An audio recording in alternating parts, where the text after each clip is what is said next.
चलिए भाई, नोटबुक निकाल लो। कॉस्ट में हम हमारा पहला चैप्टर कर रहे थे, कॉस्ट शीट का।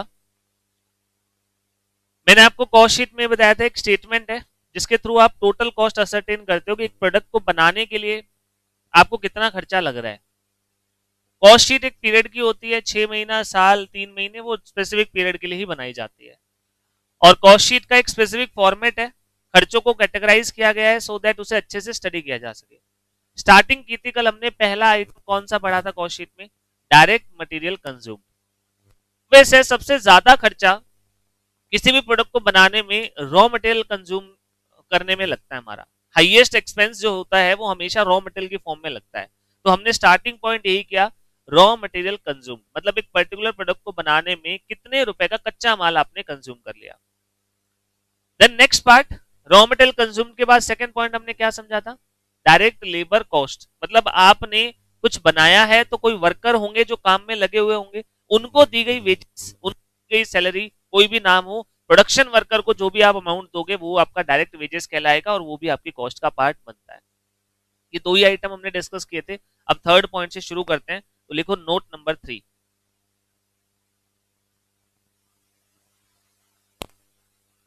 Note number 3,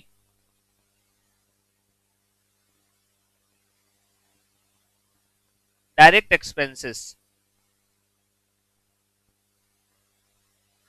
note number 3, direct expenses.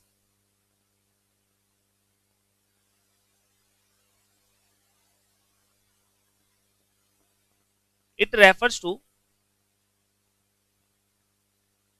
sum of all other direct expenses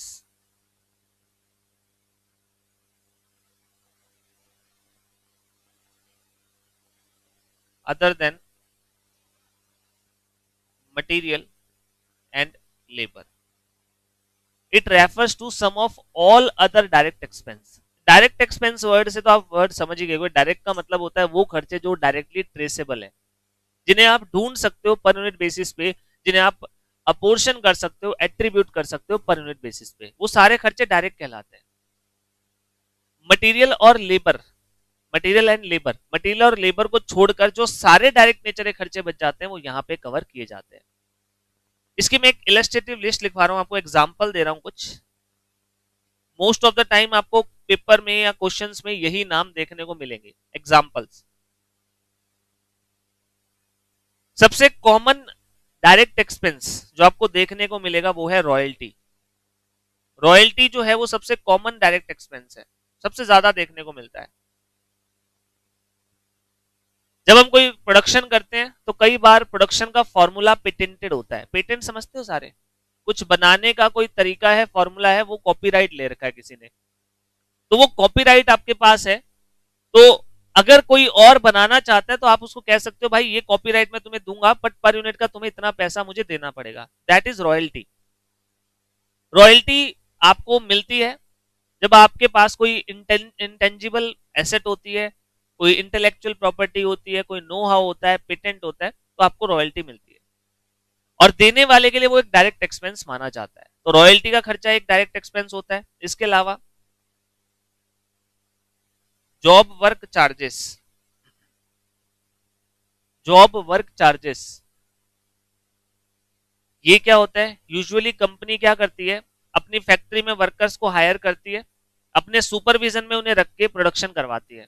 लेकिन आज के टाइम पे ना एक नया तरीका भी काम करवाने का आया है। यूजुअली ये तरीका छोटे छोटे प्रोडक्ट्स जहां पे ज्यादा बड़ी मशीनों की जरूरत नहीं होती वहां पे ऑप्ट किया जाता है। जैसे मान लो एक कंपनी फुटबॉल बनाती है, तो वर्कर्स को अपनी फैक्ट्री में बुलाने की बजाय कंपनीज क्या करती है, जो भी वर्कर होते हैं उनके घरों पे रॉ मटेरियल भेजा देती है। मतलब रॉ मटेरियल सारे वर्कर्स के घर पहुंच जाता है और वो बैठ के अपना प्रोडक्शन करते रहते हैं वहां पे, और उन्हें फिर नंबर ऑफ पीसेस के हिसाब से काउंट करके पैसा दे दिया जाता है। अब ऐसे केसेस में जो सामने वाला व्यक्ति आपके लिए काम कर रहा है वो आपका स्ट्रिक्टली सेंस में एम्प्लॉय नहीं है। अगर एम्प्लॉय होता तो आपके पास आके काम करता, वो अपने प्रीमाइसेस पे बैठ के काम कर रहा है, उसे जॉब वर्कर कहा जाता है। जॉब वर्कर बेसिकली एक ऐसा तरीका है, देखो काम करने वाले वही मजदूर होते हैं, बट फर्क कितना है कि वो फैक्ट्री में नहीं आ रहे, वो अपने घर पे बैठे, अपनी लोकेशन में बैठे काम कर रहे हैं आपके लिए, और आप रॉ मटेरियल उनको सप्लाई करते हो। वो अपने घर पे बैठे छोटे मोटे औजार उनके पास होते हैं, उससे प्रोडक्शन करके फिनिश गुड आप तक पहुंचा देते हैं। ये जो प्रोडक्शन का तरीका है, this is called job work. इसे जॉब वर्क कहा जाता है। वर्ड का मतलब समझ में आ गया? तो जॉब वर्कर को अगर कुछ पेमेंट दी गई है तो ये याद रखना वो आपके एम्प्लॉय नहीं है। तो एम्प्लॉय नहीं है तो उसे डायरेक्ट वेजेस में नहीं डाला जाएगा, उस अमाउंट को डायरेक्ट एक्सपेंसेस में कैटेगराइज किया जाएगा, क्योंकि ये हमारे एम्प्लॉय नहीं है। एम्प्लॉय होते तो वेजेस बन जाता, but they are not our employees. Employees नहीं है तो इन्हें जॉब वर्क चार्जेस के नाम से डायरेक्ट एक्सपेंस में इंक्लूड करना है। इसके अलावा utility charges, utility charges like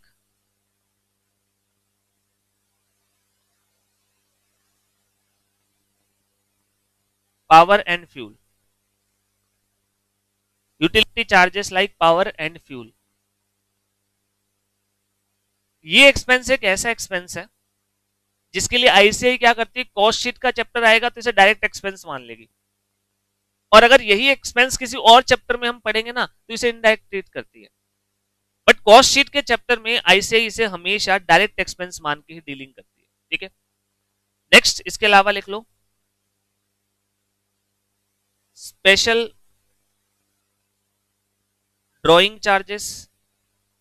कई बार कोई काम करने से पहले उसका नक्शा बनाना पड़ता है, मैप बनाना पड़ता है, डिजाइन बनाना पड़ता है, तो अगर स्पेशली कोई ड्राइंग बनाई गई है एक पर्टिकुलर काम के लिए तो उसके चार्जेस भी डायरेक्ट एक्सपेंस में काउंट होते हैं। सिमिलर वे में amortised cost of moulds and dies, amortised cost of moulds and dies. Amortisation depreciation एक ही बात होती है। अमोर्टाइज होने का मतलब भी ये है कि यूज की वजह से वैल्यू गिर गई है। तो amortised cost of moulds and dies, क्या मोल्ड्स एंड डाइज का मतलब पता है आपको? कभी सुना है वर्ड? आपने देखा होगा बहुत सारे प्रोडक्ट आते हैं जिनके अलग अलग शेप एंड डिजाइन होते हैं, उन्हें उस शेप और डिजाइन में ढालने के साँचे होते हैं। साँचा वर्ड तो सुना होगा। एक पर्टिकुलर फॉर्मेट होता है, एक डिजाइन होता है, उसके अंदर आप रॉ मटेरियल को डालो, उसी शेप में आपका फिनिश गुड निकलता है, तो उसे मोल्ड कहा जाता है। मशीन के आगे फिट होता है जिसके बाद वही पर्टिकुलर शेप आती है। मान लो एक प्लास्टिक की कंपनी है, मतलब प्लास्टिक आइटम मैन्युफैक्चरिंग कंपनी है, बाल्टियां बनाती है, कोई छोटी बाल्टी है, कोई बड़ी बाल्टी है, सबका डिजाइन भी अलग अलग होगा। तो कैसे बनती है एग्जैक्टली? एक्चुअल में हर एक डिजाइन का डाई होता है, एक डाई होती है, हर एक डिजाइन के मोल्ड्स होते हैं, वो मशीन पे फिट कर दिए जाते हैं और फिर बल्क में एक साथ प्रोडक्शन कर दिया जाता है। मतलब हर प्रोडक्शन के डिजाइन के लिए आपके पास मोल्ड्स एंड डाइज अवेलेबल होते हैं। बट ये मोल्ड्स एंड डाइज क्या हमेशा हमेशा चलते रहेंगे? कभी आज अगर लाए हो तो ये भी तो विद टाइम खत्म होंगे ना, लोहे के होते हैं मोस्टली, तो उसमें जंग लगेगा, विद टाइम टूटना भी शुरू हो जाएगा, तो 1 साल 2 साल 3 साल बाद वो खत्म हो जाएंगे। मान लो 30,000 के लाया हूं मैं और 3 साल चलेंगे, तो हर साल का खर्चा कितना हो गया? 10,000। वो खर्चा भी यहाँ पे आपको डायरेक्ट एक्सपेंस में इंक्लूड करना है। मतलब समझ गए सारे? देखो मैं हर वर्ड का मतलब बता रहा हूँ आपको, बिकॉज यही कॉमन वर्ड है जो पूरे कॉस्ट में चलते रहेंगे। तो आप एटलीस्ट आपके सामने कोई आइटम आए तो आपको मतलब जरूर पता होना चाहिए कि एग्जैक्टली है क्या, किस चीज का खर्चा है, तभी तो आप उसको क्लासिफाई कर पाओगे। तो ये कुछ एग्जाम्पल हैं डायरेक्ट एक्सपेंसेस के। यहाँ ना कोई आपकी एडजस्टमेंट आपको देखने को नहीं मिलेगी, स्पेसिफिक आइटम होंगे, बस आपको उनको जोड़ना है एंड दैट्स इट, आपके डायरेक्ट एक्सपेंसेस आ जाएंगे। तो मैंने आपको 3 आइटम बता दिए कॉस्ट शीट के। सबसे पहला आइटम कौन सा था? Direct material consume. दूसरा आइटम कौन सा था? Direct labour. और तीसरा डायरेक्ट एक्सपेंस। इन तीनों के टोटल को हम नाम देते हैं प्राइम कॉस्ट। प्राइम कॉस्ट मतलब जो डायरेक्ट कॉस्ट है आपकी, जो डायरेक्टली खर्चा लग रहा है, that is known as your prime cost. Prime का मतलब होता है मेन, मुख्य। तो ये डायरेक्ट खर्चे हमने सारे यहां तक काउंट कर लिए, इसे कहा जाता है प्राइम कॉस्ट। ये 3 इंग्रेडिएंट है जो प्राइम कॉस्ट में आते हैं। कौन कौन से? मटेरियल, लेबर और एक्सपेंस। तीनों के डायरेक्ट फॉर्म यहां तक आते हैं। अब अगर प्राइम कॉस्ट के नीचे मैं जाऊंगा, देखो डायरेक्ट खर्चे सारे आ चुके हैं, तो प्राइम कॉस्ट के नीचे क्या बचेगा? प्राइम कॉस्ट के नीचे क्या बचेगा? सिर्फ और सिर्फ इनडायरेक्ट एक्सपेंसेस। वो अलग अलग टाइप के हो सकते हैं, वो हम बाद में डिस्कस करेंगे। पहले मुझे ये बताओ इन 3 पॉइंट का मतलब समझ में आया? चलो पहले एक काम करते हैं, प्राइम कॉस्ट को ही निकालना सीखते हैं। एग्जाम्पल लिख लो। एग्जाम्पल नंबर कौन सा हो गया था कल? तो अब एग्जाम्पल नंबर 5 लिखो। मैं 3 4 एग्जाम्पल करवाऊंगा जहां मेन फोकस होगा सिर्फ प्राइम कॉस्ट कैलकुलेट करना। Calculate prime cost. Calculate prime cost, opening, closing.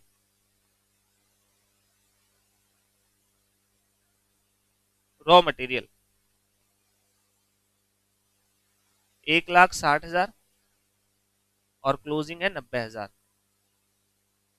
Raw material का ओपनिंग है 1,60, क्लोजिंग है 90। Purchases rupees 6 lakh.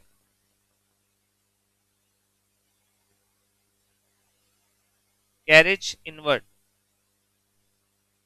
Rupees 15,000।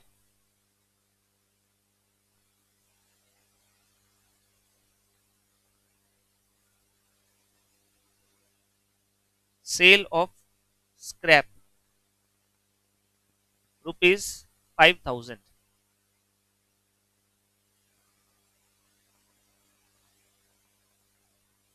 Total direct workers 100। Wages is rupees 15,000 पर वर्कर। 100 वर्कर है और एक की वेजेस है 15,000 रुपए। अदर एक्सपेंसेस कुछ और खर्चे भी हैं जो हमारे लगते हैं, like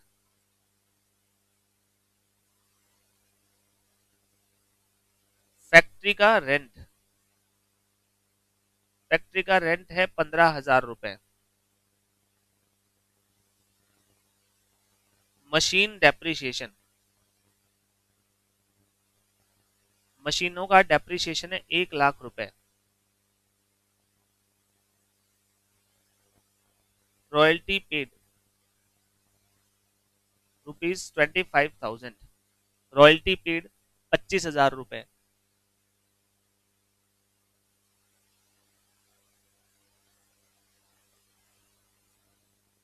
higher charges of special machine. एक स्पेशल मशीन है जो आपने भाड़े पे ली है, उसको आपने भाड़े पे लिया है तो 10,000 का भाड़ा भी दिया है। ये इंफॉर्मेशन है, इस इंफॉर्मेशन से हमें ओनली प्राइम कॉस्ट निकालनी है। एक बार एग्जांपल सारे नोट कर लो, फिर डिस्कस करते हैं। 3 इंग्रेडिएंट आपकी प्राइम कॉस्ट तक आते हैं। Number 1 material consumed, number 2 labour and number 3 is direct expense. Direct खर्चों का सम टोटल प्राइम कॉस्ट कहलाता है। मतलब मेन खर्चा आपका क्या लग रहा है जो डायरेक्टली इस प्रोडक्ट के ऊपर चार्जेबल है, जिसे हम डायरेक्टली ढूंढ सकते हैं, आइडेंटिफाई कर सकते हैं।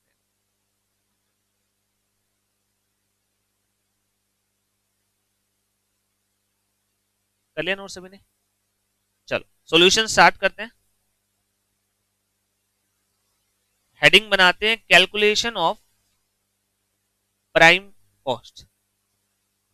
कैलकुलेशन ऑफ प्राइम कॉस्ट, सबसे पहला इंग्रेडिएंट आपकी जो प्राइम कॉस्ट की कैलकुलेशन है उसमें क्या होगा? Direct material consume. Direct material consume बताना जरा कैसे निकलता है direct material consume? Opening stock plus purchases minus closing. ये तो बेसिक है कि भाई रॉ मटेरियल कुछ पड़ा था, कुछ और ले आए, आखिरी में थोड़ा बहुत बचा हुआ है, इसका मतलब बाकी कंज्यूम कर लिया होगा। बट क्या उसके साथ भी कुछ एडजस्टमेंट और चलती है? यस। तो वो सारी चीजें हमें देख के यहाँ पे कैलकुलेशन करनी है। सबसे पहले ओपनिंग कितना है? 1,60। परचेजेस कितनी है? 6 लाख। और क्लोजिंग कितना है? 90,000। ये तीन चीजें तो आएंगी आएंगी डेफिनेटली। इसके अलावा ढूंढना क्वेश्चन में और एडजस्टमेंट्स गिवन है या नहीं। कैरेज इनवर्ड, इसका क्या करेंगे? क्या ये भी प्लस होगा? यस, क्योंकि माल को लाने का भाड़ा है तो वो कॉस्ट ही हुई ना माल की, तो इसको भी एडअप करेंगे। सेल ऑफ स्क्रैप, क्या सेल ऑफ स्क्रैप का कोई एडजस्टमेंट, कुछ ट्रीटमेंट करना है यहाँ पे? सेल से पैसा आया है, क्या कॉस्ट कम नहीं हो गई आपकी? माइनस नहीं करना? नहीं। क्यों नहीं करना? क्योंकि वेस्ट होता तो माइनस करते। अभी मैंने इसका डिफरेंस बताया नहीं है, लेकिन अभी के लिए इतना समझ लो कि स्क्रैप माइनस नहीं होता, क्या माइनस किया जाता है? वेस्ट। तो इसका मतलब इसका कोई ट्रीटमेंट हमें नहीं करना। और कोई पॉइंट है नहीं, अदर एक्सपेंसेस हैं जो आपके मटेरियल से रिलेटेड नहीं है। तो सबसे पहले मटेरियल कंज्यूम निकाल दो। ओपनिंग 1,60, प्लस परचेजेस, 6 लाख की परचेज है और 15,000 का भाड़ा भी है, दोनों को प्लस कर देंगे एंड इसमें से माइनस कर दिया जाएगा क्लोजिंग 90,000। तो यहां से आपका मटेरियल कंज्यूम्ड निकल आएगा 6,85,000। पहला पॉइंट रॉ मटेरियल कंज्यूम मैंने निकाल दिया, opening plus purchases minus closing, बस कैरेज इनवर्ड को एडजस्ट करना पड़ा। क्लियर इतना? नेक्स्ट क्या आएगा बताना जरा। डायरेक्ट मटेरियल के बाद डायरेक्ट वेजेस, मतलब वर्कर्स को आपने क्या दिया चेक करना है। इस बार मैंने आपको टोटल सैलरी अमाउंट सीधा दिया नहीं है, बट इजीली कैलकुलेटेबल है। आपके कितने डायरेक्ट वर्कर्स हैं? 100, मतलब फैक्ट्री में 100 वर्कर लगे हुए जो प्रोडक्शन का ही काम करते हैं। उनका काम ही है आके मशीनें संभाल लेते हैं रोज, और उनको हम कितने रुपए देते हैं? 15,000 रुपए। तो हमें एक वर्कर की थोड़ी देखनी है, प्रोडक्शन हुआ होगा तो सबने मिलकर काम किया होगा ना। तो 15,000 रुपए इंटू में 100, यानी कि आपकी वेजेस का खर्चा कितना हो गया? 15 लाख रुपए, 15 lakh rupees. This is your direct wages. तो पहला इंग्रेडिएंट था डायरेक्ट मटेरियल कंज्यूम्ड, दूसरा इंग्रेडिएंट था डायरेक्ट वेजेस, तीसरा क्या होगा? Direct expenses. डायरेक्ट एक्सपेंसेस में आपके सारे वो डायरेक्ट खर्चे आएंगे जो मटेरियल और लेबर में कवर अप नहीं होंगे। अब मुझे खर्चों की एक लिस्ट गिवन है, मुझे सिर्फ कौन से खर्चे देखने हैं जो डायरेक्ट नेचर के हैं। वन बाय वन चेक करते हैं। सबसे पहला फैक्ट्री का रेंट। सोच के बताओ जरा, एक फैक्ट्री है जिसमें आप बैठ के प्रोडक्शन कर रहे हो, क्या आप ये कभी बता पाओगे कि एक यूनिट के लिए कितना रेंट पे किया जा रहा है? क्या रेंट हर यूनिट के लिए पे किया जा रहा है? नहीं सर, वो तो पूरी फैक्ट्री का है। मतलब अगर इवन मैं प्रोडक्शन ना भी करूं तो क्या रेंट देना पड़ेगा? यस। इसका मतलब वो रेंट हर यूनिट के साथ डायरेक्टली एट्रीब्यूटेबल नहीं है। अब कहने को तो चाहे आप कितनी एवरेज बना लो, फॉर एग्जाम्पल आप कहोगे सर साल भर में 10 लाख का भाड़ा दिया है और 1 लाख यूनिट बनी है, तो एक यूनिट का खर्चा अप्रोक्सीमेटली 10 रुपए हो गया। बट वो तो आपने जस्ट एक एवरेज निकाली है। इन रियलिटी ऐसा कुछ नहीं है कि हर यूनिट पे 10 रुपए का किराया लगेगा ही लगेगा। अगले बार 2 लाख यूनिट बना के देख लेना, क्या रेंट का खर्चा 20 लाख हो जाएगा? नहीं, रेंट तो जो है वो ही रहेगा। इसका मतलब ये खर्चा डायरेक्टली एट्रीब्यूटेबल नहीं है। तो क्या ये खर्चा डायरेक्ट एक्सपेंस में आएगा? नहीं आएगा। मशीन का डेप्रिसिएशन, क्या बता सकते हो एक यूनिट बनाने में मशीन कितनी घिस जाती है? नहीं। तो अगेन ये खर्चा भी डायरेक्ट नेचर का नहीं होता। रॉयल्टी पेड, क्या ये डायरेक्ट खर्चा होता है? यस। ये most of the time 99.99% cases में ऑलरेडी पर यूनिट ही होता है कि एक यूनिट का इतना देना है आपको, और वो आपको यूनिट के हिसाब से देना होता है। तो royalty paid is always a direct expense. तो यहां पे जब मैं डायरेक्ट एक्सपेंस लिखूंगा, इसमें मैं लिख दूंगा रॉयल्टी पेड। हमने रॉयल्टी पे की है 25,000 रुपए। क्या हो गया?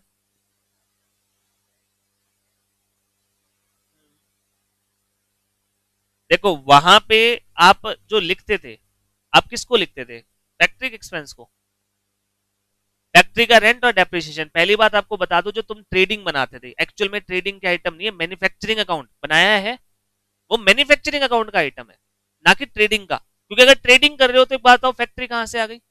ट्रेडिंग का मतलब क्या होता है सर? लाते हैं बेचते हैं, तो फिर फैक्ट्री कहां से आई? फैक्ट्री आएगी तो मैन्युफैक्चरिंग अकाउंट में आएगा वो चीज। और मैं ये नहीं कह रहा कि प्रोडक्शन की कॉस्ट नहीं है, बस मैं ये कह रहा हूं कि डायरेक्ट खर्चा कौन सा है। आपका जो क्वेश्चन है ना कि सर ये भी तो हम लेते थे, मैं भी लूंगा, लेकिन अभी नहीं लूंगा, इससे नीचे वाले स्टेप पे लूंगा।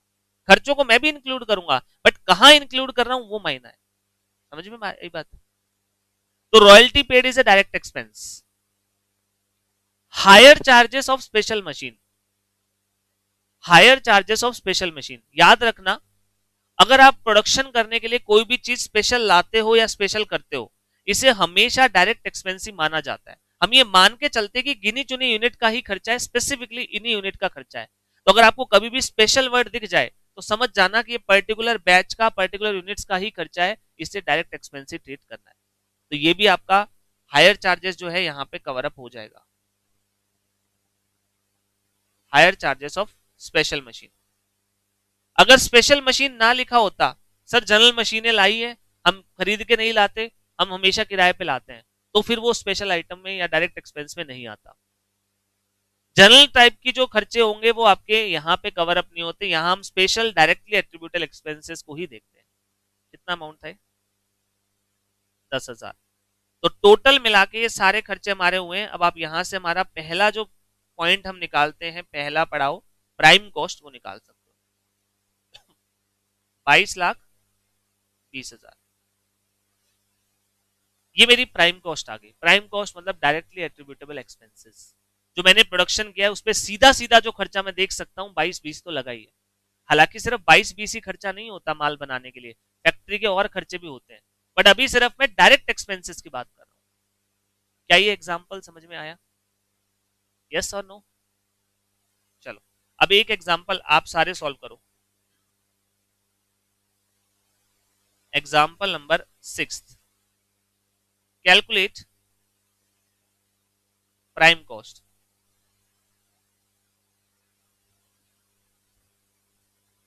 Total and per unit.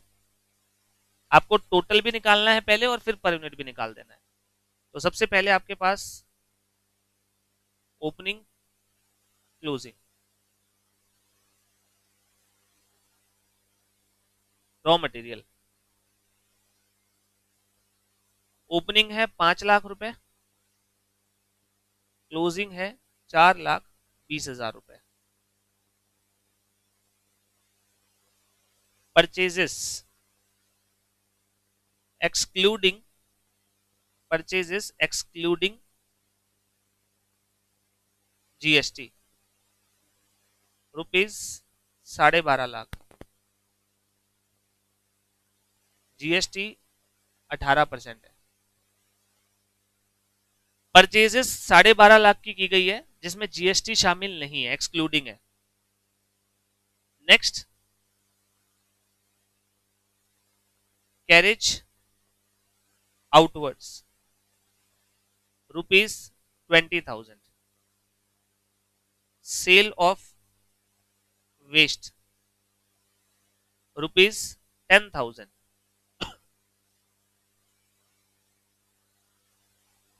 Labour paid ₹6 lakh, ₹6 lakh. 10% is indirect. आपने कुल मिला के 6 लाख रुपए की वेजेस दी है, जिसमें से मैं कह रहा हूं 10% इनडायरेक्ट वेजेस है। इनडायरेक्ट वेजेस है 10%।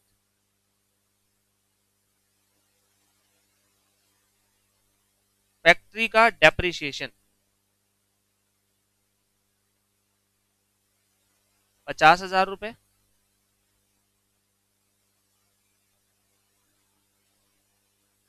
Job work charges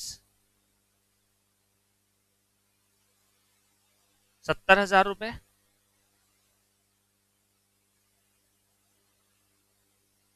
director salary 1 lakh रुपए। डायरेक्टर सैलरी 1 लाख रुपए। Assume units produced 1 lakh. आपने 1 लाख यूनिट्स बनाई है and ITC is not available. Calculate कर दो सारे।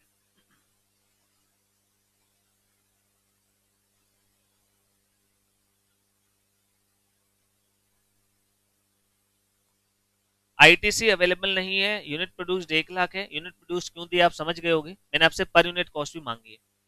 तो एक बार टोटल कॉस्ट निकाल के नंबर ऑफ यूनिट से डिवाइड करके आप पर यूनिट भी निकाल सकते हो।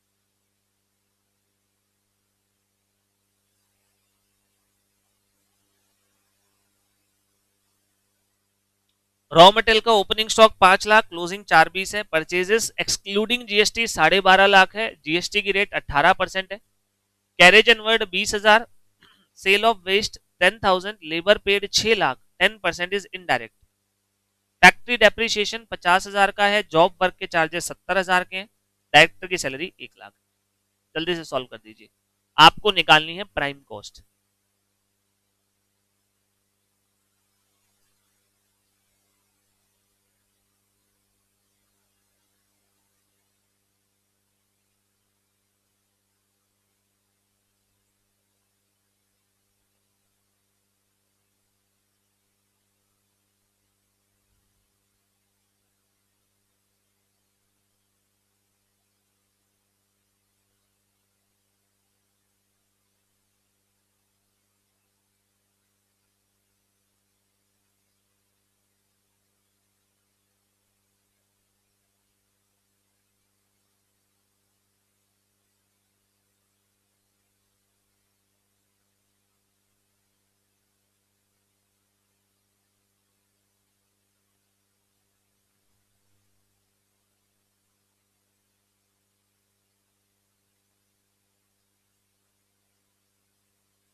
मई वाले कौन कौन आए हुए इसमें?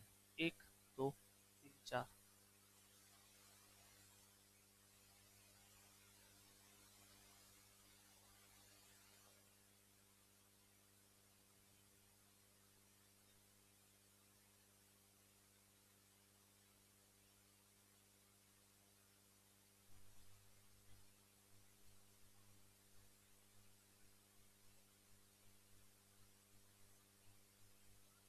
Cost and power and fuel, वही आपको बता रहा था कि जो कॉस्ट शीट वाला है ना, यूटिलिटी एक्सपेंस बोलते हैं इसे हम। कॉस्ट शीट के पर्पजेस से ऐसे इसे हमेशा डायरेक्ट मानती है। और जब हम ओवरहेड वगैरह वाले चैप्टर, आपको तो ध्यान नहीं होगा, हमने ओवरहेड वाले जब भी चैप्टर किए हमेशा इसको इनडायरेक्ट माना जाता है। तो ऐसे यही करती है कॉस्ट शीट, अगर आपको बनाने के बोल दिया जाए तो आप उसको डायरेक्ट एक्सपेंस ही मानोगे।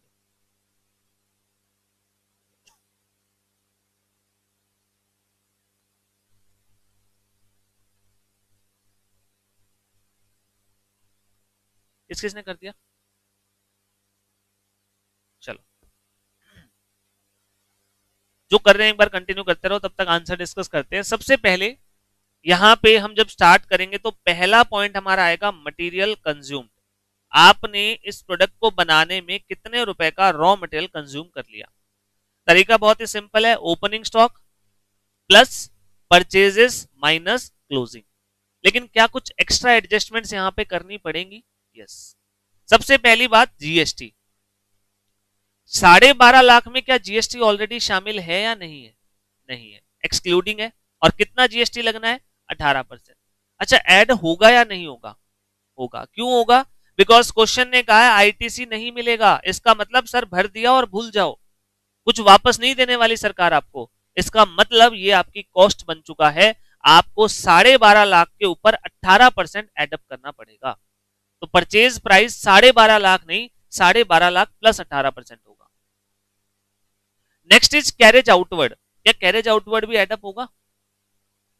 नहीं। क्यों? क्योंकि ये क्या है? कैरेज आउटवर्ड है। इसका मतलब ये बेचने पे लगा है, ना कि खरीदने पे। तो इसका मतलब इसका हमें कोई ट्रीटमेंट नहीं करना। सेल ऑफ वेस्ट, क्या इसका कोई ट्रीटमेंट होता है? यस। जब आप रॉ मटेरियल खरीद के लाते हो तो कुछ कचरा, कुछ कबाड़ निकल के आता है, जिससे आपने 10,000 रुपए वसूल लिया है, तो ये आपकी कॉस्ट को कम कर देगा। तो इसका मतलब इसे हम क्या कर देंगे? माइनस। और आइटम मटेरियल से रिलेटेड नहीं है, तो पहला पॉइंट मटेरियल कंज्यूम। बताइए क्या आंसर आया? 5 lakh plus 12.5 lakh plus 18% minus 420 और माइनस 10,000, कितना बन गया? 15,45,000। क्या रॉ मटेरियल कंज्यूम सभी का यही आया? किसी को डाउट इसमें? पहला point. Second one is wages. हमने कुल मिला के कितनी वेजेस पे किया है? 6 लाख। लेकिन क्या मुझे सारी वेजेस देखनी है? इस पॉइंट ऑफ टाइम पे मैं सिर्फ कौन सी वेजेस देख रहा हूं? Direct wages. 10% इनडायरेक्ट है, इसका मतलब 90% डायरेक्ट हुई ना। तो 6 लाख में से 10% को छोड़ दो, बाकी ले लो। यानी कितना अमाउंट आ गया? 540। This is my direct wages. और क्वेश्चन में कुछ डायरेक्ट एक्सपेंसेस भी हैं, उनको भी चेक कर लेते हैं कौन कौन से डायरेक्ट एक्सपेंस है। क्या फैक्ट्री का डेप्रिसिएशन डायरेक्ट एक्सपेंस होता है? नहीं होता। क्या जॉब वर्कर के चार्जेस डायरेक्ट एक्सपेंस में आते हैं? यस। ये आपके वर्कर जैसे ही काम करते हैं, बस फर्क इतना है कि एम्प्लॉय नहीं है। एक्चुअल में ये भी प्रोडक्शन के ऊपर डायरेक्टली लिंक्ड है, तो ये भी आपका डायरेक्ट एक्सपेंस में आता है। और डायरेक्टर की सैलरी ये कभी नहीं आएगा, बिकॉज ये प्रोडक्शन का काम नहीं करते, ये ऑफिस चलाने का काम करते हैं। तो इस क्वेश्चन में मेरे ख्याल से एक ही पॉइंट है, जॉब वर्कर की सैलरी या जॉब वर्कर के चार्जेस 70,000। इन तीनों आइटम को जोड़ देंगे तो हमारा पहला फिगर निकल आता है प्राइम कॉस्ट, 21,55,000। बताइए किस किस का सही है? सभी का क्लियर है यहां तक? चलो, किसी को भी कंफ्यूजन, कोई डाउट? और अब पर यूनिट भी पूछा था मैंने, पर यूनिट भी बता सकते हो? कॉस्ट पर यूनिट बहुत आसान है। 21,55,000 खर्चा करके इवेंचुअली कितना प्रोडक्शन कर पाए हो? 1 लाख। तो पर यूनिट क्या क्या पड़ा? 21.55 रुपए per unit. 21.55 rupees per unit का आपका प्राइम कॉस्ट है पर यूनिट का। अब बताओ यहां तक किसी को कोई डाउट, कंफ्यूजन? ये 3 पॉइंट क्लियर हो गए। अब नेक्स्ट पॉइंट पे चलते हैं। कॉस्ट शीट में अगले पॉइंट को देखो जरा क्या है। जब हमने प्राइम कॉस्ट निकाल लिया है, इसका मतलब हमारे डायरेक्ट एक्सपेंस जितने भी लगने थे वो सारे के सारे आ चुके हैं। अब इस पॉइंट के बियॉन्ड डायरेक्ट खर्चा तो कोई बचा नहीं है, तो सोचिए जरा कॉस्ट शीट के बचे हुए हिस्से में हम सिर्फ किस खर्चे की बात कर रहे होंगे, इनडायरेक्ट एक्सपेंस। ये जो प्राइम कॉस्ट है ये बताता है कि डायरेक्टली कितना खर्चा लगा है। अब एक सिंपल सा पॉइंट आपसे पूछता हूं, इसी एग्जांपल में देखो, हमारी प्राइम कॉस्ट आई है 21 रुपए 55 पैसे। एक कस्टमर आ गया, कहते हैं सर 22 रुपए के हिसाब से 5 लाख यूनिट पैक कर दो, क्या आप विलिंग होगे सेलिंग करने के लिए? 22 रुपए में मांग रहा है, कह रहा है सर 5 लाख यूनिट दे दो, 22 रुपए के हिसाब से ले जाऊंगा, क्या आप बेचने को तैयार हो जाओगे या नहीं होगे? कौन कौन कहेगा सर हम बेच देंगे? 5 लाख यूनिट ले रहा है, यूजुअली कोई कस्टमर 2,000 5,000 यूनिट लेता है, ये 5 लाख मांग रहा है सीधी, कह रहा है 22 रुपए के हिसाब से 5 लाख यूनिट पैक कर दो, कौन कौन बेचने को तैयार है? प्रॉपरली हैंड रेज करो। नॉर्मली क्या करना है हमें, मैंने आपको बता दिया ये आपकी प्राइम कॉस्ट आई हुई है, नॉर्मली तो चाहे 50 हो चाहे 70 हो चाहे 100, अभी फिलहाल वो कस्टमर आपसे 22 में मांग रहा है, कौन कौन बेचने को तैयार हो जाएगा? जल्दी से हैंड रेज करो। क्या मैं ये मान लूं बाकी जो हैंड रेज नहीं कर रहे वो नहीं बेचने के पक्ष में, या कुछ ऐसे भी है जो कह रहे हैं सर हमें नहीं पता? अच्छा ये कौन कौन है जो कह रहे हैं सर इन्फॉर्मेशन अधूरी है नहीं बता सकते? आपको क्यों लगता है इन्फॉर्मेशन अधूरी है? अच्छा लास्ट में आपने जिसने और किसी ने रेज किया हो, इनडायरेक्ट, क्या 21 रुपए 55 पैसे ही आपकी इवेंचुअल कॉस्ट है? आपने 21 रुपए 55 पैसे में मटेरियल कवर कर लिया, लेबर कवर कर लिया, एक्सपेंस कवर कर लिया, लेकिन मैं कह रहा हूं जिस फैक्ट्री में इस सामान को बनाया गया था उसके खर्चे कौन देखेगा? क्या फैक्ट्री का रेंट नहीं लग रहा? क्या फैक्ट्री की मशीनें नहीं घिस रही? क्या फैक्ट्री में कोई सुपरवाइजर होगा उसकी तनख्वाह का क्या? बिजली का बिल आएगा उसका क्या? सर अभी बहुत सारे ऐसे खर्चे हैं जो हमने सोचे भी नहीं, हमने देखे भी नहीं, रिपेयर मेंटेनेंस का भी खर्चा होता है, हमारे चेकअप के टाइम पे या प्रोडक्ट को पैक करके बेचने का भी खर्चा होता है, पैकिंग का खर्चा भी आएगा, पैकिंग करने से पहले हम चेकिंग करते हैं कोई मैन्युफैक्चरिंग डिफेक्ट तो नहीं रहेगा, उसका भी खर्चा आएगा, तो खर्चे तो अभी बहुत सारे लगने बाकी हैं। ये तो सिर्फ कौन से एक्सपेंस थे, 21 रुपए 55 पैसे सिर्फ कौन से एक्सपेंस थे? डायरेक्ट। इनडायरेक्ट खर्चे तो अभी हमने देखे भी नहीं। हो सकता है हमारे इनडायरेक्ट खर्चे 10 लाख लगते हो और उस 10 लाख में 1 लाख यूनिट बनती हो, तो एवरेज के तौर पर हर यूनिट का कितना खर्चा पड़ा? 10। 21 55 तो ये है, 10 और लगेगा, इसका मतलब आपकी कॉस्ट ही मोटा मोटी 31.5 रुपए, 22 में कैसे बेच दोगे? तो क्या प्राइम कॉस्ट की बेसिस पे कभी डिसीजन हो सकता है? नहीं। और यही चीज कॉस्ट शीट भी समझाती है कि सर प्राइम कॉस्ट का मतलब सिर्फ और सिर्फ डायरेक्ट एक्सपेंसेस हैं, याद रखना प्रोडक्शन कॉस्ट नहीं है वो। प्रोडक्शन कॉस्ट के लिए आपको यह भी देखना पड़ेगा कि बाकी इनडायरेक्ट एक्सपेंसेस कितने लग रहे हैं, और यहीं से हमारा नेक्स्ट पॉइंट आता है factory overhead. Note number 4, factory overhead, work overhead, production overhead, manufacturing overhead. Overhead का मतलब क्या बताया था मैंने आपको? Indirect expense. मतलब बहुत पढ़ लिया डायरेक्ट एक्सपेंस, लेकिन सर जब प्रोडक्ट की कॉस्ट असरटेन करो ना तो इनडायरेक्ट खर्चों को भूल मत जाना, क्योंकि वो भी आपकी कॉस्ट है, उसको भी कवर करके चलना पड़ेगा। एक पर्सन ने फोटोकॉपी की दुकान खोल ली, मशीन ले आया, पेपर ले आया, इंक ले आया, सब कुछ ले आया। अब उसने क्या किया, प्रिंटिंग की स्टार्टिंग कर दी, कह रहे कि कंपटीशन बहुत है, मैं बहुत सस्ते दामों में करूंगा, थोड़ा सा मार्जिन रखूंगा। पेपर की कॉस्ट देख ली, एक पेपर 30 पैसे का पड़ता है, एक पेपर में प्रिंटिंग का खर्चा आएगा 10 पैसे, बोला यानी मेरी लागत 40 पैसे आ गई, 5 पैसे मेरा मार्जिन, 45 पैसे के हिसाब से फोटो स्टेट कर देता हूं। क्या वो सही कर रहा है? सोचिए जरा, क्या उसने सही किया? 30 पैसा पेपर का ले लिया, 10 पैसा इंक का ले लिया, और कह रहा है 45 पैसे में काम डन। क्या वो सही कर रहा है? नहीं। वो क्या भूल गया, भाई तुम जिस दुकान में बैठे उसके खर्चे कैसे निकालोगे? जिस मशीन को चला रहे हो उसकी भी तो घिसावट हो रही है, वो भी तो डेप्रिशिएट हो रही है। बिजली का खर्चा कौन सोचेगा? मशीन कभी खराब भी होगी, उसकी रिपेयरिंग भी करवानी पड़ेगी, उसको कौन सोचेगा? तो ये जो अदर एक्सपेंसेस है ना, जो डायरेक्टली एट्रीब्यूटेबल नहीं थे, इनको इंक्लूड करना बहुत जरूरी है, इनके बिना कॉस्ट नहीं निकाली जा सकती। और यहीं से हमारा पॉइंट नंबर 4 बनता है, लिखिए नोट नंबर 4। और सबसे इंपॉर्टेंट है इस पूरी कॉस्ट शीट का, सबसे इंपॉर्टेंट पॉइंट है चौथा पॉइंट, फैक्ट्री ओवरहेड। इसे 4 नाम यूज किए जाते हैं वैसे इसके लिए, कभी फैक्ट्री ओवरहेड, कभी मैन्युफैक्चरिंग ओवरहेड,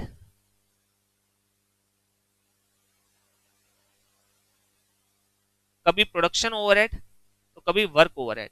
ये चारों नाम आपको देखने को मिल सकते हैं, चारों का मतलब एक ही है, फैक्ट्री, प्रोडक्शन, मैन्युफैक्चरिंग या वर्क,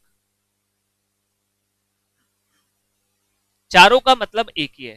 क्या मतलब होगा इसका, इन चारों का मीनिंग आप बताइए क्या होना चाहिए कि फैक्ट्री में लगने वाले इनडायरेक्ट एक्सपेंसेस जो प्रोडक्शन के लिए लग रहे हैं लेकिन डायरेक्टली एट्रीब्यूटेबल नहीं है सर, अगर डायरेक्टली एट्रीब्यूटेबल होते तो ऊपर आ चुके होते। मैं कह रहा हूं सर प्रोडक्शन करते समय सिर्फ डायरेक्ट एक्सपेंसेस नहीं लगते हैं, बहुत सारे इनडायरेक्ट एक्सपेंस भी लगते हैं, उनको भी कॉस्ट में इंक्लूड करना जरूरी है, उन सबका टोटल फैक्ट्री ओवरहेड कहलाता है। तो लिखो it includes all the production, yeah, all the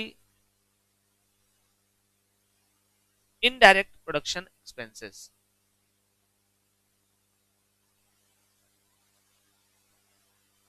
It includes all the indirect production expenses which are incurred in factory. It includes all the indirect production expenses which are incurred in the factory.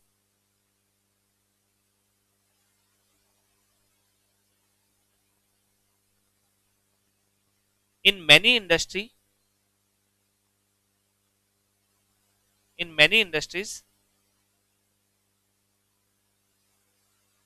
indirect expenses are found to be greater than direct expenses.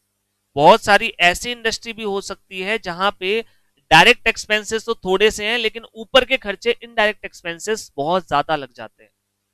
Like एक highly research and development वाली company है जिसका काम high tech based होता है, जिसमें आपको बहुत ज्यादा रिसर्च करनी पड़ती है एंड पर्टिकुलर प्रोडक्ट के लिए, पर्टिकुलर यूनिट के लिए वो खर्चा एट्रीब्यूटेबल नहीं है। तो कई बार ऐसा पाया जाता है कि इनडायरेक्ट खर्चे डायरेक्ट से भी ज्यादा है, तो इन्हें भी कॉस्ट में इंक्लूड करना जरूरी है। इसमें लिखो इट कुड बी, ये खर्चा वेरिएबल भी हो सकता है, ये खर्चा सेमी वेरिएबल भी हो सकता है, और ये खर्चा आपका फिक्स्ड भी हो सकता है। क्या ये तीनों नाम आपने पहले सुने हुए, वेरिएबल, सेमी वेरिएबल और फिक्स्ड। बहुत सारे खर्चे हमारी फैक्ट्रीज में लगते हैं जिसमें से कुछ खर्चे वेरिएबल नेचर के होते हैं। वेरिएबल का मतलब जितनी ज्यादा यूनिट बनाओगे उतने ही वो खर्चे बढ़ते जाएंगे, ज्यादा प्रोडक्शन होगा तो खर्चा ज्यादा लगेगा, कम प्रोडक्शन होगा तो कम लगेगा। फॉर एग्जांपल एकेडमी के पॉइंट ऑफ व्यू से देखो, नोट्स की प्रिंटिंग का खर्चा बताइए वेरिएबल होगा, फिक्स होगा, सेमी वेरिएबल होगा, क्या होगा, वेरिएबल। क्यों? क्योंकि अगर 100 बच्चे हुए तो 100 बार प्रिंटिंग होगी और अगर 200 बच्चे हुए तो 200 बार। तो क्या ये खर्चा वेरिएबल नेचर का है? यस। ये नंबर ऑफ यूनिट्स के साथ बढ़ता है, नंबर ऑफ यूनिट के साथ घटता है। This expense is variable. और इस पूरी बिल्डिंग का रेंट फिक्स है, मतलब बच्चे कम आए या ज्यादा आए, क्या रेंट उतना ही जाना है? यस। तो कुछ खर्चे वेरिएबल होते हैं और कुछ फिक्स। तो सर सेमी वेरिएबल कौन से हो गए? इलेक्ट्रिसिटी सबसे कॉमन क्यों होता है, इलेक्ट्रिसिटी सेमी वेरिएबल?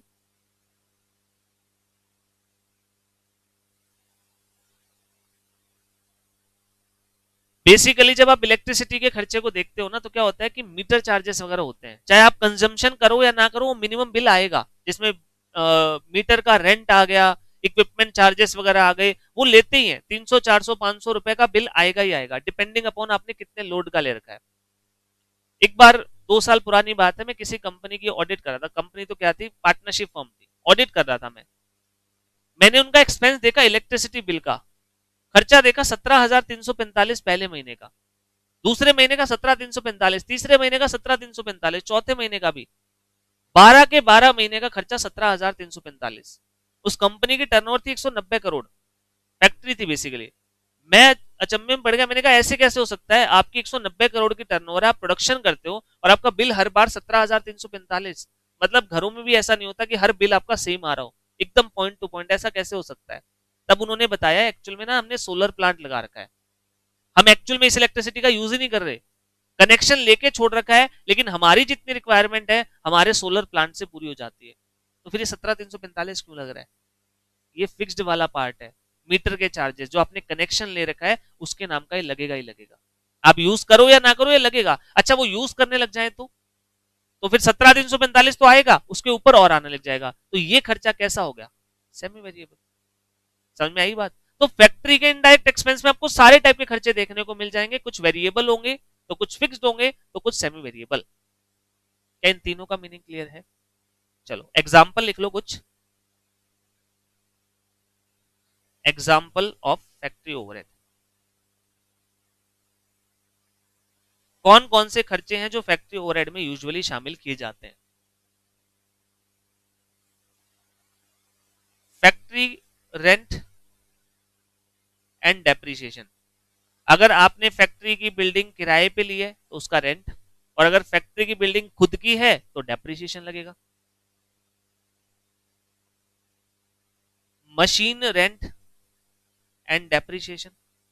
मशीन खुद की है तो डेप्रिसिएशन लगेगा, मशीन भाड़े की है तो रेंट लगेगा।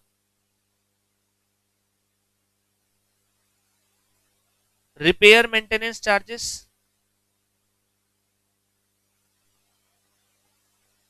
रिपेयर मेंटेनेंस ऑफ फैक्ट्री या मशीन। फैक्ट्री का या मशीन का रिपेयर मेंटेनेंस चल रहा है उसके खर्चे। Supervision charges. सुपरविजन के charges. Even store expenses. Store कौन सी जगह होती है? जहां पे रॉ मटेरियल रखा जाता है, कल बताया था। तो स्टोर के खर्चे होते हैं, लाइक स्टोर के आगे रखवाली करने के लिए एक स्टोर कीपर होता है, उसकी सैलरी। उस स्टोर के अंदर जहां पे रॉ मटेरियल रखा है उसका बिजली पानी का खर्चा, ये सारे के सारे स्टोर एक्सपेंसेस भी यहीं पे कवर अप किए जाते हैं। तो फैक्ट्री का रेंट हो गया, मशीनों का रेंट हो गया, रिपेयर का खर्चा हो गया, सुपरविजन चार्जेस हो गए, स्टोर एक्सपेंसेस हो गए, आपके मशीनों का इंश्योरेंस हो गया, इंश्योरेंस ऑफ प्लांट मशीनरी। ये सारे के सारे खर्चे यहीं पे कवर अप किए जाते हैं। तो जो भी खर्चा आपको लगे कि ये सर फैक्ट्री का खर्चा है, दिखने से पता चल रहा है कि ये फैक्ट्री का खर्चा है और ये डायरेक्ट तो नहीं है, तो वो सारे आप यहीं पे कवर अप कर देना। मैंने सिर्फ एग्जाम्पल लिखवाए हैं 5-6, ये लिस्ट 50 की भी हो सकती है, 70 की भी हो सकती है। तो यहाँ पे बस ये ध्यान रख लेना, अगर कोई खर्चा आपको दिख रहा है कि फैक्ट्री का है और ये डायरेक्ट नहीं है तो वो सारे यहाँ पे आ जाएंगे। हाँ, हाँ, कैंटीन का खर्चा भी यहीं पे आ जाएगा, लिखना चाहो तो लिख सकते हो, वर्कर कैंटीन एक्सपेंसेस भी यहीं पे आ जाते हैं। अगर आपने वर्कर्स के लिए, कंपनी के सारे एम्प्लॉयज के लिए कैंटीन रन कर रखी है फैक्ट्री के एम्प्लॉयज के लिए, तो वो खर्चा भी आप यहीं पे कवर अप करोगे। लेकिन याद रखना, अगर वो कैंटीन ऑफिस के लिए है तो फिर वो आगे आएगा, ऑफिस ओवरहेड का भी एक पॉइंट आता है। अभी तो फिलहाल हम किसकी बात कर रहे हैं? फैक्ट्री के इनडायरेक्ट एक्सपेंस की। और कैंटीन चल रही है ऑफिस में तो यहां थोड़ी जोड़ोगे, वो ऑफिस को बताओ, ऑफिस में जोड़ो। ठीक है, तो ये एग्जाम्पल्स हैं कुछ खर्चे के। एक छोटा सा एग्जाम्पल लिख लीजिए जल्दी से, बस आज फिर उतना ही करेंगे। एग्जाम्पल नंबर बताना कितना आ गया? Example number 7। अच्छा एक चीज देखो, कॉस्ट शीट में जब आप प्राइम कॉस्ट के अंदर इस फैक्ट्री ओवरहेड को जोड़ देते हो तो अगला फिगर क्या निकल के आता है? Gross factory cost. Gross factory cost का मतलब होता है आपने फैक्ट्री में कुल कितने रुपए का काम कर दिया। देखो फैक्ट्री में ही मशीनें चल रही थी, डायरेक्ट एक्सपेंस भी वहीं पे लगा है, और फैक्ट्री में ही इनडायरेक्ट एक्सपेंस लगे। इन सबके जोड़ से आपको यह पता चल जाता है कि इस साल कंपनी में फैक्ट्री में टोटल कितने रुपए का काम हुआ। This is known as gross factory cost या ग्रॉस वर्क कॉस्ट। कुल कितने रुपए का काम हुआ, ये फैक्ट्री में काम किया गया उसकी लागत को दर्शाता है। तो आपको यही पॉइंट यहां पे कैलकुलेट करना है। Calculate gross factory cost. Calculate gross factory cost and net factory cost भी लिख देना। Calculate gross factory cost and net factory cost. Opening, closing.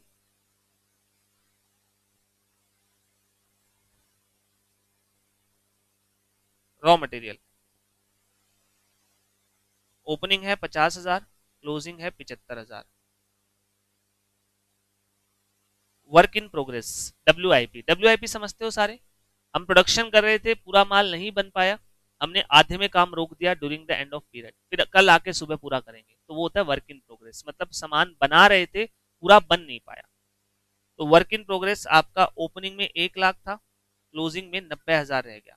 Work in progress opening 1 lakh था, क्लोजिंग 90,000 रह गया।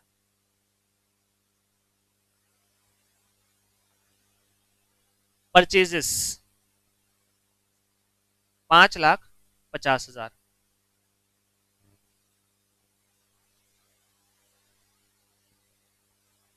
Total factory wages, total factory wages 4 lakh रुपए। 30% is indirect. Factory में काम करने वाले सारे लोगों को आपने 4 लाख रुपए की तनख्वाह दी है, इसमें से 30% इनडायरेक्ट है। Other expenses, other expenses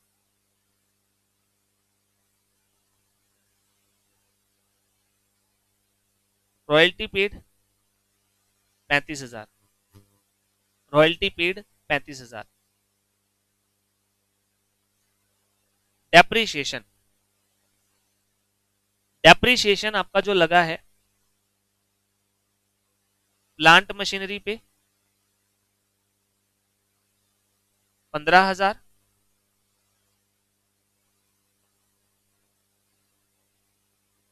factory computer, factory में कुछ कंप्यूटर पड़े हैं उनका डेप्रीशिएशन 25,000 है, और ऑफिस में कंप्यूटर पड़े हैं उनका डेप्रीशिएशन 15,000 है। तो royalty paid 35,000, depreciation plant and machinery का 15,000 है, फैक्ट्री के कंप्यूटर का 25,000 है, और ऑफिस के कंप्यूटर का 15,000 है। फैक्ट्री रेंट 1 लाख रुपए, फैक्ट्री का रेंट है 1 लाख रुपए।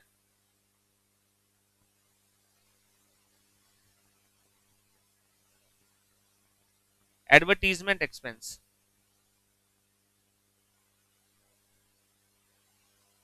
50,000। हमें इस क्वेश्चन में ग्रॉस फैक्ट्री कॉस्ट और नेट फैक्ट्री कॉस्ट निकालना है। इतना एग्जांपल है, ग्रॉस फैक्ट्री कॉस्ट और नेट। वैसे मैंने ग्रॉस तक का ही काम करवाया है, अगर आप कॉस्ट शीट में देखोगे तो उसके बाद ओपनिंग WIP को प्लस और क्लोजिंग को लेस करना होता है। एग्जैक्टली क्या फिगर निकलता है वो कल डिस्कस करेंगे, बट अभी सिर्फ आपको ये निकालना है, और ये एग्जाम्पल आपके लिए होमवर्क है। ठीक है, आपको एग्जाम्पल ये घर से करके आना है। हमें ग्रॉस फैक्ट्री कॉस्ट कैलकुलेट करना है और नेट फैक्ट्री कॉस्ट कैलकुलेट करना है। ठीक है, ये एग्जाम्पल आपके होमवर्क का है। तो आज के लिए इतना ही। हमने कॉस्ट शीट में अभी तक कुछ आइटम्स ऑलरेडी पढ़ लिए। सबसे पहला आइटम हमने कॉस्ट शीट में कौन सा पढ़ा? सबसे पहला आइटम कौन सा था कॉस्ट शीट का? डायरेक्ट मटेरियल कंज्यूम, उसके बाद डायरेक्ट वेजेस, फिर direct expense. Direct material, direct wages और डायरेक्ट एक्सपेंस का टोटल बना प्राइम कॉस्ट, और इवेंचुअली प्राइम कॉस्ट में हमने क्या ऐड किया? Factory overhead. तो फिगर निकल के आया ग्रॉस वर्क कॉस्ट। इसमें ओपनिंग WIP को प्लस कर दें और क्लोजिंग को लेस कर दें तो नेट फैक्ट्री कॉस्ट निकल के आता है। अभी उसका मीनिंग मैंने समझाया नहीं, एक बार आप ये एग्जांपल करके देखना, फिर आगे कल डिस्कस करते हैं। ठीक है, आज जो कर रहा है उसमें कोई डाउट? चलो फिर आज के लिए इतना ही, बाकी नेक्स्ट क्लास में रहते हैं।